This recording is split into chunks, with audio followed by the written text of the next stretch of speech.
The following narration will be comprised of 3 urban legends, the third of which holds a special place in my heart. Now, for these stories, I advise you to find a quiet, comfortable place, and if you have headphones, throw them on. But remember to leave the light on. You're gonna need it. This first urban legend is titled The Boyfriend's Death and can be found as early as the late 1970s. It goes like this. 2 students had gone out to make out in a car on an isolated country road. Afterwards, the car wouldn't start. The girlfriend got spooked. The boyfriend said he would walk for help, but suggested she first get down on the floor of the car in the back and put a blanket over her so no one looking in would see her, and told her not to look out or get out until he returned, and told her to, no matter what she heard. Then he walked off, leaving her hidden. He didn't return. She waited, and still he did not return.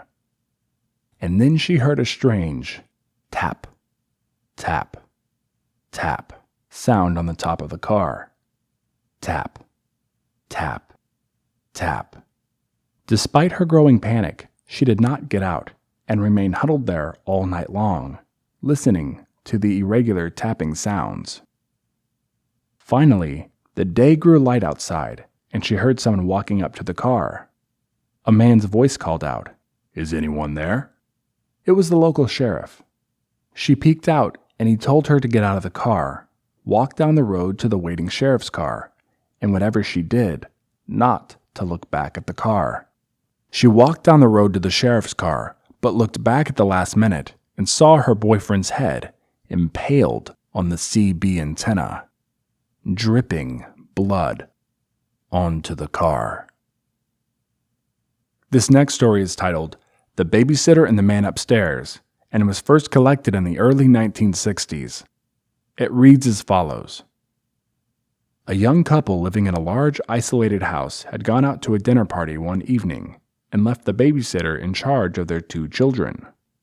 The children had been put to bed, and the babysitter was watching the television when the phone rang.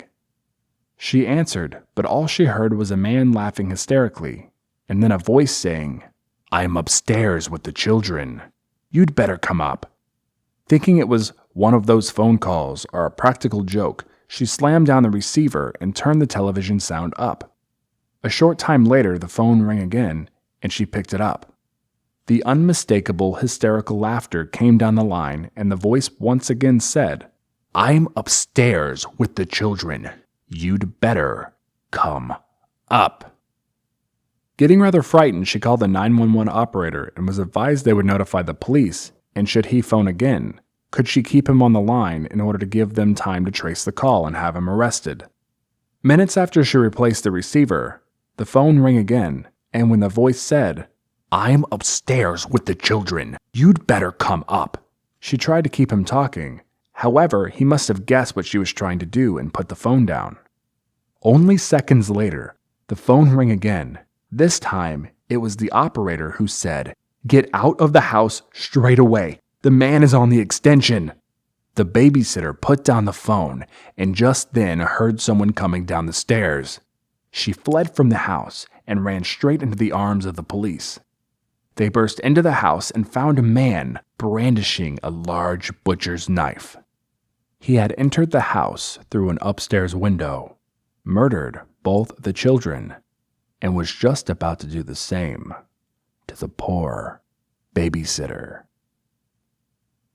This last one is titled Humans Can Lick Too, and can be found as early as February 1982. And like I said before, holds a special place in my heart.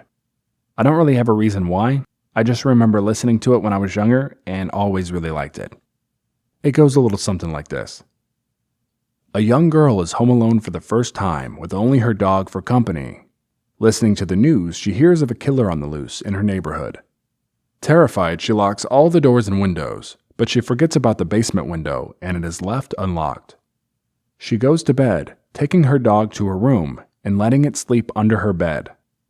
She wakes in the middle of the night to hear a dripping sound coming from the bathroom. The dripping noise frightens her, but she is too scared to get out of the bed and find out what it is. To reassure herself, She reaches a hand towards the floor for the dog and is rewarded by a reassuring lick on her hand.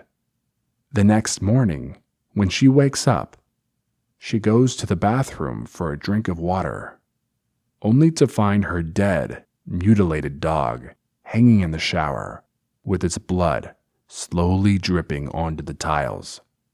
On the shower wall, written in the dog's blood, are the words, "Humans can lick too." I hope you all enjoyed those urban legends as much as I did. Also, I want to thank everyone for being patient during the COVID-19 crisis. A lot of people's work hours decreased, but I do a lot of voiceover and voice acting, so mine actually increased. It was kind of a tear between YouTube and paid voice acting gigs. Sorry, but paid voice acting gigs won. Nothing against you. I just need to be able to pay for this audio equipment eventually. Also, the links for the giveaway are down below. Remember to sign up. You only have about 2 weeks left before it ends. In case you've forgotten, it's for a SpaceX patch. Also down below is the link for the merch store. My logo is not there, but there is a different design that I came up with. The first thing I've ever designed. The logo isn't there because I can't get it to work. It looks really weird in the background of any of the products, and it's just really wonky looking, and I don't want to have somebody buy it and then get really upset with it. So I'm going to go ahead and work on that. It might take me a week or two. Or I might just throw the original logo I had up there. All right, well, that's it for now. Have a great night.